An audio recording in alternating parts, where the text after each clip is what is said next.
is up, ladies and gentlemen? Welcome back to the channel. Two Wheel Pursuit here once again on my very nice Ducati Multistrada Enduro 2016 model. Today I am going to be telling you guys about my top 5 favorite things about this bike. I've had it for a little while now. Go on. God bless, brother. I've owned this bike for a little while now. It's the first ADV bike that I've owned. I'm going to start off by saying I absolutely love it. It is amazing.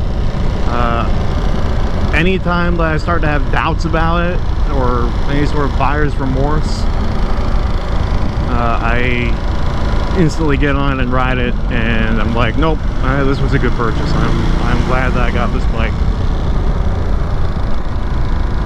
It's just an amazing what it can do. It's amazing how it handles, power, everything about it. I'm a really big fan. So in this video, I've had some time to ride it and own it and take care of it. I'm gonna give you guys my top 5 things of what I like about it. Number 1 is going to be the power. Power on this bike is great. You're looking at about 160 horsepower, I think, and I'm not sure exactly the pound-feet of torque. We're gonna say somewhere around 90 pound-feet of torque, I think. It might be a little bit lower than that, but it is a remarkably fast and remarkably agile bike. I love the L-twin that Ducati has in this engine. A lot of people think it's a V-twin, but it's actually an L-twin, not to be confused with a parallel twin. An L-twin is basically like a V-twin, but a little bit, the cylinders are a little bit further apart. So instead of being like this, it's more like that. Second thing I love about this bike is the electronics on it. This is kind of a hit or miss for a lot of people, okay? But for me personally, I think that Ducati, who is now owned by Audi, and you can kind of tell there's some sprinkles of like Audiism in this bike, right? You can kind of tell that they had some engineers from Audi come over and, you know, do a little stuff here and there. And I would say that this bike, just the technology that they have implemented, works really well. Very impressed with it. And this bike basically has everything you could want as far as technology, minus a quick shifter, and, you know, on newer bikes they have adaptive cruise control, but we do have regular cruise control on here, and adaptive suspension. That's called Ducati Skyhook suspension. So you can adjust that on the fly, and also I think adjust like every 10th of a second or every 100th of a second, something like that.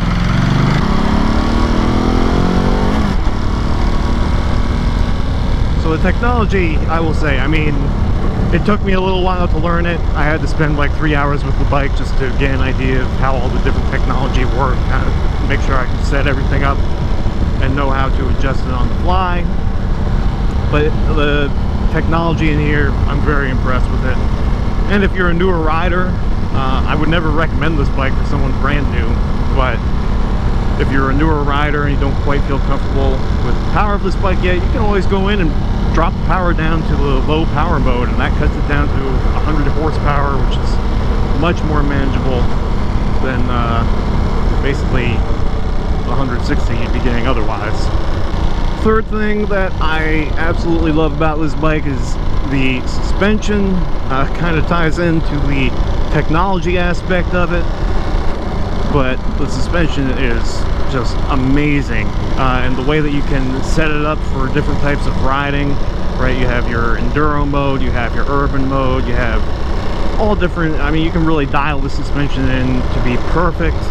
I've ridden other comparable bikes like the BMW GS and GSA, which has BMW's equivalent suspension to this, their competitor, and I like the Ducati more personally. I think the Ducati suspension is really good. It's really nice also again, tying into the technology, how you can just be riding along and typically have the suspension a little softer if you want, but then if you really want to hit the twisties or something, all you have to do is switch down into a different suspension mode, and suspension stiffens right up, and the bike starts handling a whole lot better. My brother, you have the green arrow, my brother. You have the green arrow. You can go, my brother. I'm hitting all the green lights today. That's always fun.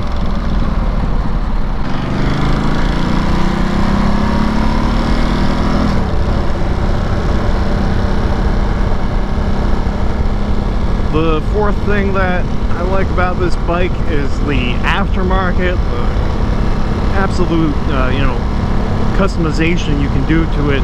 You can really set this bike up to be whatever you want. If you want this bike to be like an adventure touring bike, right, you can put knobby tires on it or touring tires. You can load it up with all the different types of luggage and basically do whatever you want, go around the country. But if you also want to just have it be a bit more of a lightweight bike,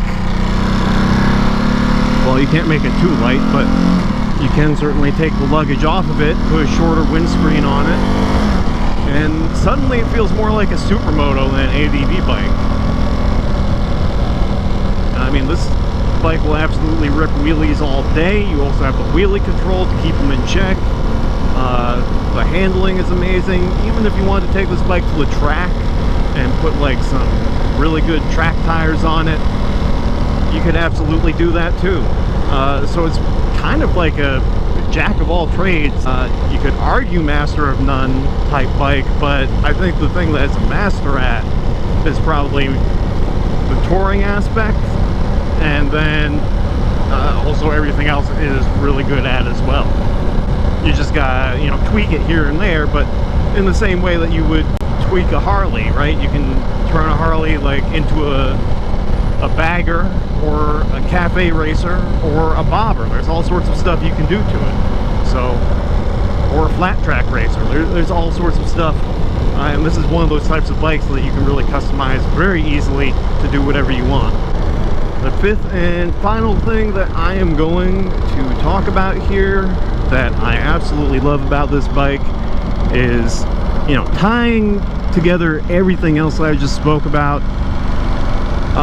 But it really comes down to the usability and practicality of this bike, which is like a weird thing because it's 160 horsepower, 80 pound-feet of torque, 90 pound-feet of torque monster of a bike, and yet you can put, you know, some pretty hefty luggage on it and use it for like whatever you want. It's very practical. You can put a tall windshield on it. It comes with heated grips, so you can ride it. I mean, I can already tell you I am going to be riding farther into the season than I would otherwise with this bike, just because of how practical it is to use. You got this nice huge gas tank that actually basically deflects the wind from your legs. Like, I have no wind hitting my legs right now. I think that's pretty cool. So it's really it is the type of bike that is kind of like for everyday use. Like, if you had to have only a motorcycle and not a car, this is probably the bike I would get. If I had to have one bike, no car, no truck, nothing, if this was my only form of transportation, this is probably what I would get. It's just so practical to use and yet so fun. And when you're a motorcyclist, right, when you're really a rider, like, you want to use your bike for all sorts of stuff. You don't want to be saying, oh, I gotta go run errands, I gotta go do whatever, but I want to take the bike, but I can't because, you know, I can't fit all my groceries on the bike. Like, guess what? The other day I went and I did a grocery shopping run with this bike. I fit $130 worth of groceries in the two side cases on this bike, and I didn't even have to touch the rear one. So there's 3 cases on this bike. I didn't even have to touch the rear one. And, you know, there's no need for me to really use the car now for grocery shopping. I just take the bike if I want. At the end of the day though, you're on two wheels and you're on just a amazing bike that is super capable, and you can use it for a lot more stuff than you could have been. Frankly, even like an MT-10 or MT-09, certainly more than a sport bike, certainly more than like a dual sport. So it is kind of just truly a jack of all trades type of motorcycle. In a very premium Ducati, you know, espresso Italian craftsmanship finish, mind you. So the whole time you feel like you are driving an Audi. You can feel sort of the cues that they took from their engineering department. Whoa! Yeah, you just teleport. You just teleport with this bike.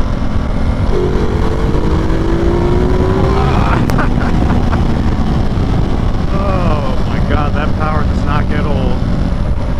It feels comparable to sport bike power, really. It's crazy.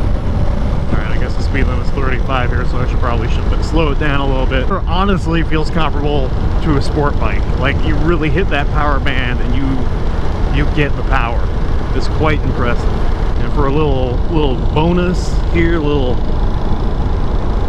honorable mention of sort of, if there was another I'm probably gonna make a part 2 to this video because there's just so much I like about this bike, but a little extra bonus thing I like about this bike is the maintenance intervals are super far spaced out. 9,000 miles for oil changes is what Ducati says. I'm not gonna go that far because I think that's insane. I'm gonna do every 3,000 miles, but the fact that Ducati says you can go that long between oil changes is very impressive. Possibly my favorite bike so far that I've ever owned. I think I'd go as far as to say that. But just from an all-around perspective, obviously if I get more narrow it down, like, there's so many great bikes that I've owned, like the CRF 300L, even the Harley Davidson, even I'm not gonna say the Gixxer. Fuck the Gixxer. That bike gave me a lot of problems. But ZX10, I love that ZX10. So many good bikes out there. So of course, this is the top 5 things that I like right now about this Ducati.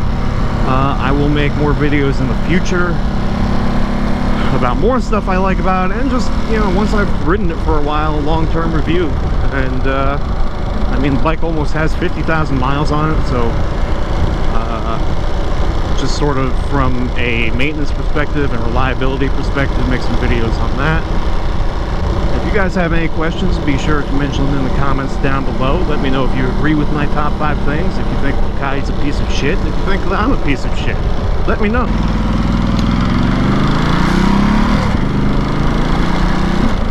And guys, if you made it this far in the video, according to my YouTube analytics, which I look at very often, more than I should, only 1% of people who watch this video are going to make it to the very end, which is where we are right now. So if you made it this far, you are part of the 1% that made it this far in the video. So do me a favor and drop a comment down below and mention you're part of the 1%. Nobody else is going to know what you're talking about, but I read each and every comment and I'll know what you're talking about. So I appreciate you guys watching this far. Last but not least, I'm doing new motorcycle videos every Monday and Friday. So if you guys are into content like this, like what I made here, also make other videos, more adventure style motorcycle videos, go ahead, hit the subscribe button for more content like this every Monday and Friday. You know, unless I get sick or something like that and fall behind and can't make a video, but typically every Monday and Friday. I've been keeping with that for a good while now. So thank you guys for watching. As always, you guys ride safe, and I will see you on the next video.